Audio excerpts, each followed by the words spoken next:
So I love the idea of you and Sandra Bullock going toe-to-toe like this.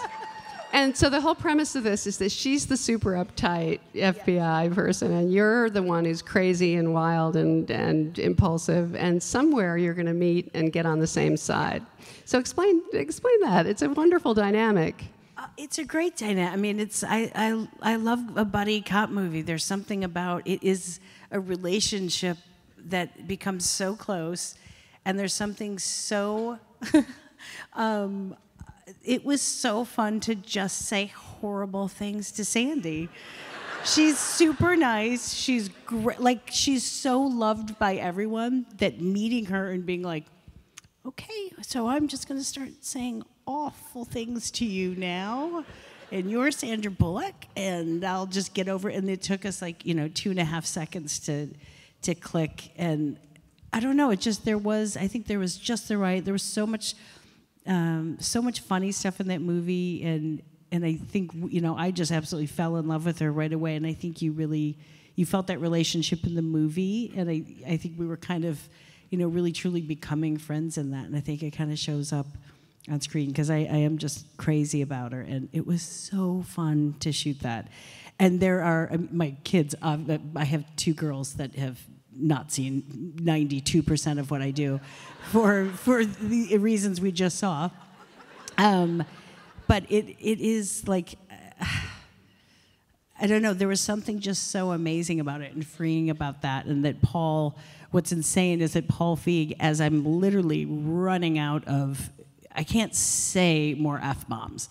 Like, there's 13 per sentence, and I do remember Paul at one point screaming, "Throw in a few more fucks." And I literally was like, they're all gone. They've all been used. I've used them up in one 24-hour period. And he's just laughing. He will sit on set and laugh fully out loud while we're shooting. And sometimes I'm like, Paul, you're ruining your own take. But it was just ridiculous. Well, you have some extraordinary pratfalls and choreographed fights, and you are really spry. You are athletic. I grew up always doing sports and gymnastics, and it's just kind of, depending on the character, certain characters are so physical, and I think people's...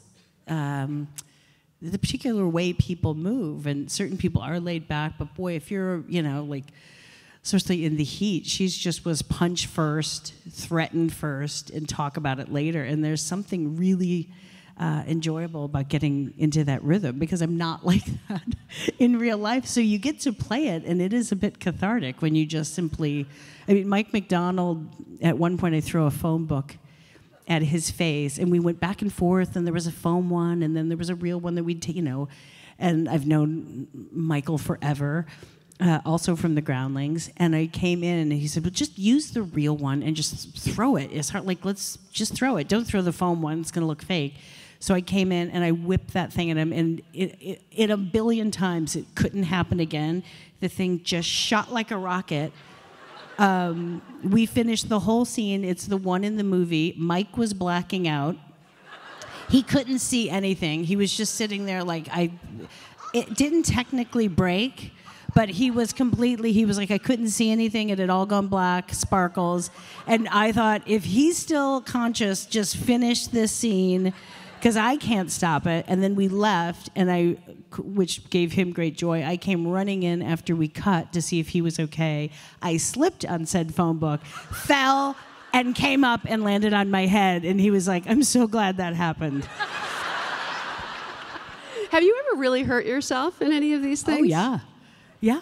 It's, as I'm getting older, sometimes I'm just like, what's wrong with my neck? And then my husband will be like, is it your demand to try to do all of your stunts by yourself before your incredible stunt women do them? But I like doing it. I also think, I have an amazing stunt woman that I use all the time, but sometimes I think, it should be me. You should try to do it, because it won't be spectacular.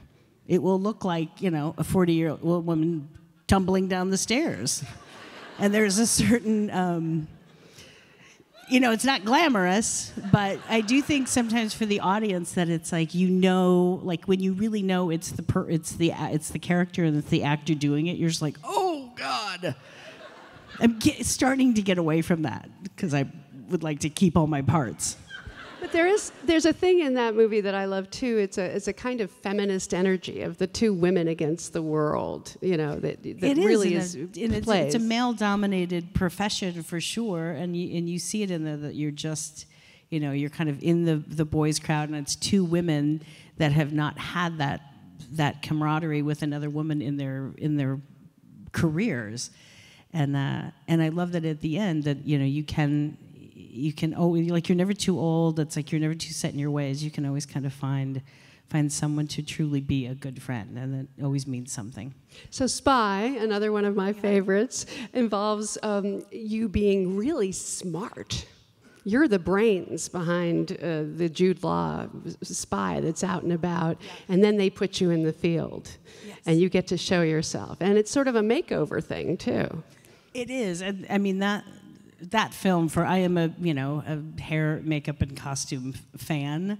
I just think it allows you to like do so many fun things. And that movie was like, the change-ups, and that was crazy. I did think Paul Feig wrote that as well as directed it. And when I said, what if the changes are not, like, he had them in as not being glamorous, and I would keep sending Paul selfies from a wig store. I always go to this little tiny wig store by my house. And it's what I do for every part. I start with the wig and work down.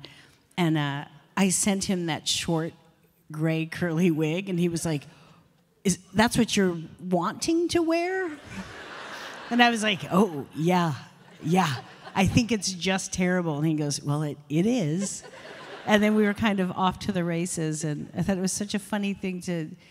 especially for the woman that's not been out on the street, that like everything Jude did was so, his suits were amazing, he always looked amazing, his disguises were cool, and then here I am in like the macrame vest and earth shoes that I just thought, I don't know, made me giggle.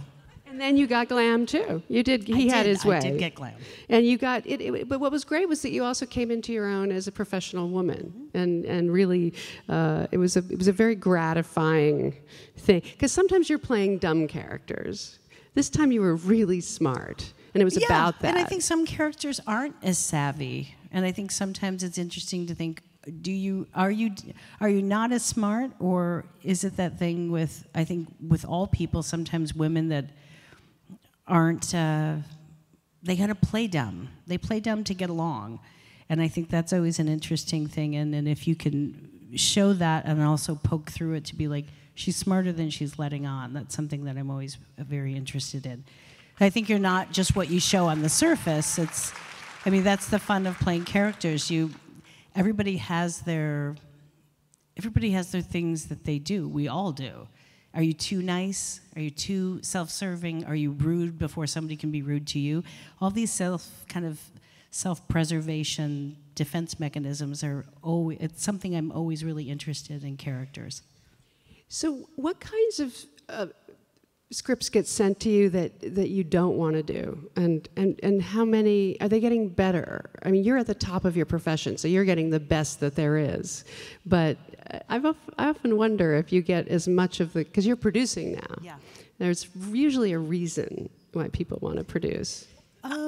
Yeah, there is. I think you have to really fight for good material. I didn't want to play the kind of heartbeat. I kept saying, why is everybody such a bummer? Why is every female part I read just somebody going, Jack? And like, the husband's really fun. I'm like, why don't I think he's fun? I married him. He seems fun. Why do I have to walk around the house going, Jack? I was like, I don't know how to do that. I'm not good enough to walk around behind a fun guy being a bummer. And I was like, can I just have a point of view? And if he's fun, can I be fun? Or can I be maniacal? Can I be something other than like bland? I think too many scripts I was reading just had that quality of like, guys are fun, but boy, chicks are a bummer. And I was like, I know so many, I can fill this room with cool, fun, strong women. So, and it's just not an interesting choice to me. I mean, if you watch somebody on screen, or Pleasant, I don't know how to play Pleasant. Clearly, but in the sense of like no real point of view about anything. Everything's just like, okay, dear. I was like, why? Why doesn't she have a point of view? So we did. We started kind of carving out. I love people on the surface that are the ones that catch my eye, that aren't perfectly put together. I like the more eccentric person that you see walking through a grocery store and you're like, well, today is purple, huh? Or just head to toe, like those people. Not in a mocking way. I really think like that is awesome. Like you get up, you put on whatever the hell you want, and you get out there in the world, and you are on your own. You're on your own beat. Those are the people I like fall in love with. And I wanted to show that. Let's look at these clips from Tammy and the Boss.